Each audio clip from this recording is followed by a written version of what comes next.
Everybody, Bennett for the Bennett podcast, and we've been a little bit quiet on the channel this week because we've been working on some big stuff for the new Blood Bowl season. I have had to hide it behind the backdrop for our fantasy stuff there because I have to hide it for now. But Games Workshop did drop another article that we didn't actually get a chance to talk through, which was the Tomb King article for the next season of Blood Bowl. So I figured we'd jump in and have a quick look. Right. So over on Warcom, they dropped an article called The Tomb Kings Dust Off as their blitzers and big guys as they return to Blood Bowl. So Nehekaran, I'm going to go with Nehekaran. Civilization has always been ahead of the game, and in the case of Blood Bowl, they were playing ball long before the rest of the world caught up. Their royals were demanding games be played while the rest of the world inflicted war upon each other and Nehekara, and so the sport took a back seat, so many of its greatest players interred in the tombs at the heights of their career. Man, that was a mouthful. Basically, the Tomb Kings were playing Blood Bowl long before Blood Bowl was Blood Bowl. And therefore they're old. Right.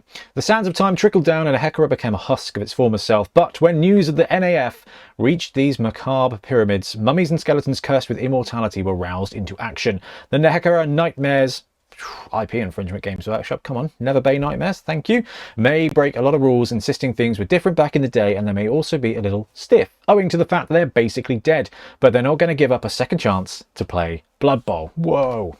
Buttons. Right. We're going to start off by saying Games Workshop have done such a good job. I mean, I know it's just old world terrain, but the models look so good and the backdrops just make it. This is what I've been missing in Blood Bowl, right? This is why games like other games have drawn me in, like the old world and stuff like this, have drawn me in because there's this terrain and there's this excitement factor, and then they're just dropping these awesome images for all these teams, and I just couldn't be more excited. So we've covered the key rules changes and how the gallant knights of Bretonnia have swapped cavalry charges for bone-shattering blitzes, and now we're documenting the new Tomb Kings. Here's Jay from the rules team to lead us in.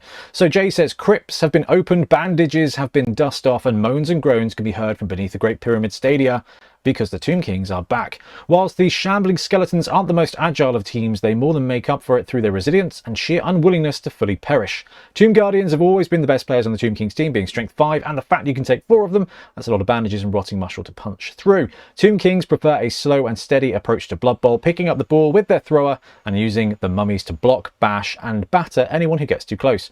With plenty of strength and resilience, the Tomb Kings can be a real force on the gridiron so long as they can catch the opposition. So he's not wrong there. Tomb Kings have performed really well in this edition of Blood Bowl, even though they've been using the old school rules, right? So they got ported in via Teams of Legend to Blood Bowl 2020, which was basically the same roster that it was in, I don't know, the previous edition, basically. They've not had a lot of tweaks. And they've been brilliant. They are a consistent team. And those people who choose to put in the time and effort to learn how to use Tomb Kings, they will absolutely reward you. So I like that, and it's very right. Sound tactical advice formed by centuries of practice and a good long nap to think about it. Our resident Blood Bowl superfan Joel lit his torch and led us into the pyramids to check out some extremely dusty tablets inscribed with tactics and team information so we can provide you with a guide for Tomb King positionals. So skeleton alignment are the bread and butter of a Tomb Kings team. They're cheap at only 40k, which is how they used to be. A fairly sturdy bunch. Thick skull stops them from getting sent back to the tomb when a Black Orc smashes them into a pile of bones, and regeneration can prevent any long-term injuries. Now, we've already seen the Tomb Kings team stuff. Like I think the launch article basically talked through the fact that not a lot had changed except for the big guys getting a boosted skill, which is really quite good. So I'm positive that Tomb Kings are just kind of going to play out how they used to, but better, with the exception that it depends on how much has changed in the core rules. So your throwers do what you'd expect and will scramble to pick up and throw the ball, hopefully not with an arm still attached. They have 6 movement, 3+ passing ability and 9+ armor. Sure Hands gives them a reroll so that even these creaky corpses can pick up the ball reliably without the use of the new secure the ball action, helping them get those crucial start of drive passes, which they also get to reroll thanks to pass. This is really funny because Tomb Kings, like, it's great having a passing 3+ with pass, right? So they're thrown on 3++, they're picking up on a 4++, and now with secure the ball, they can, I mean, movement 6 is actually pretty good for an undead team, right? So you can collect the ball, secure the ball, that's fine. Passing though, the rest of the team, no catch potentially, probably, and Edge 4+ at best. The passing here is going to be your last ditch effort, I think. Right, with what we got?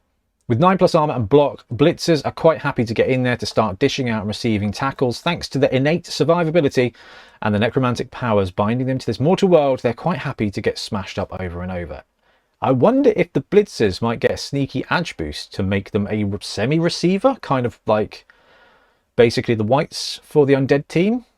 I don't know, there might be kind of infringing upon how undead and stuff do things, so maybe it would be interesting. That would be quite an interesting boost to Tomb Kings, and where we've seen the roster article come out and we can see that some of the other positionals have had a bit of a boost. It's definitely a possibility.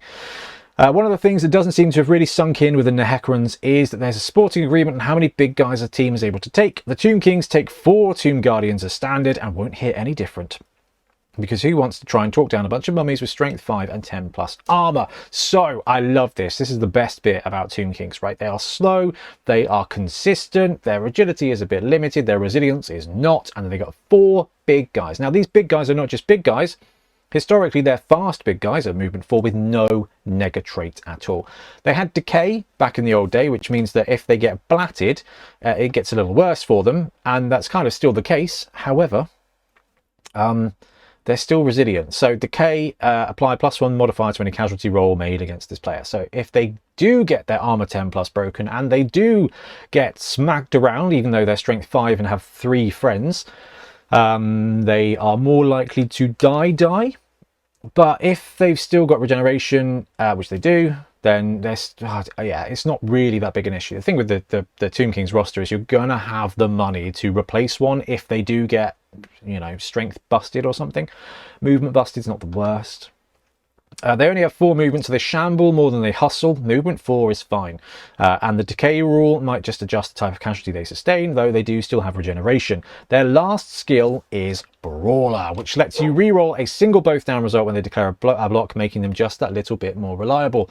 Black Orcs love Brawler, and they're only strength 4. The fact that we've got 4 strength 5 big guys with Brawler is fantastic. Brawler is half block, right? It's not block, it's not as good as block. We know it's not as good as block. But when you're throwing 2 or 3 die blocks, you're more likely to just get to free reroll. Okay, think about it, right? You make a block. Let's say it's 2 dice, you get a push and a both down. You just get to reroll the both down for free, for lols, without a team reroll. So just farm that extra chance at a POW. But the thing is, with this team, you've got 4 strength 5 pieces. You should be able to orchestrate some really good 3 die blocks. 3 die block with Brawler, it's pretty good. Like, you've got that extra chance to get the power down. So that's everything with Tomb Kings. Is about consistency and how you utilize them as a team. Very similar to like Nurgle in that regard. So making the most of those 3 die blocks, being able to use your spare skeletons, maybe a blitzer, you know, just somebody there to go 5, 6, 7 against a strength 3 target and roll those 3 dice. You're going to get 4 2 or 3 die blocks every turn at the least, and that's where you kind of make up for the agility. That's, I think, how we're going to see season 3 games play out with Tomb Kings versus Bretts. Is Bretts are going to be fine. They're going to have the opportunity to make plays, but the Tomb Kings are going to have that resilience to survive it, and they are just going to be farming free blocks. So I like that. There's good play there. So for even more information on this team, you need look no further than Spike Journal issue 20.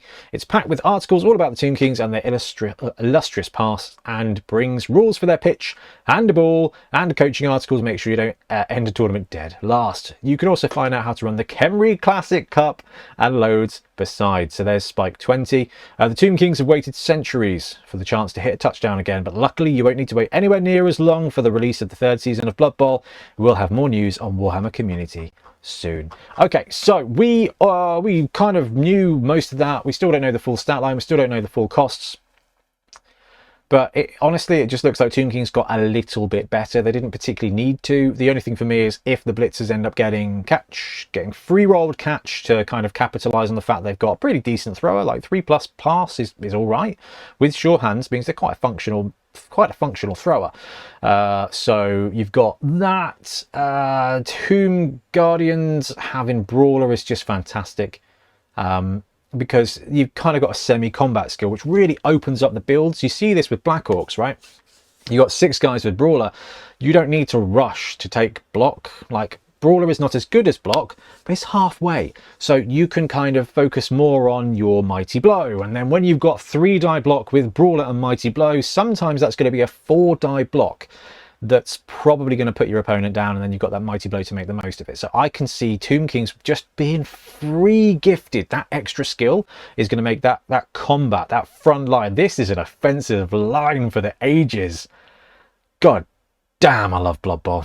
Right, I'm going to wrap up. We'll be back soon with more Blood Bowl content. Let us know what you think about Tomb Kings in the comments. And it is Sunday today, so let me know if you think we're going to see any fun articles from Games Workshop, because we got to see it soon, right? Anyway, I'm going to wrap up. Thank you very much for joining us. We'll be back with more Blood Bowl content. Happy blocking with Brawler on 4 Strength 5 guys, apparently.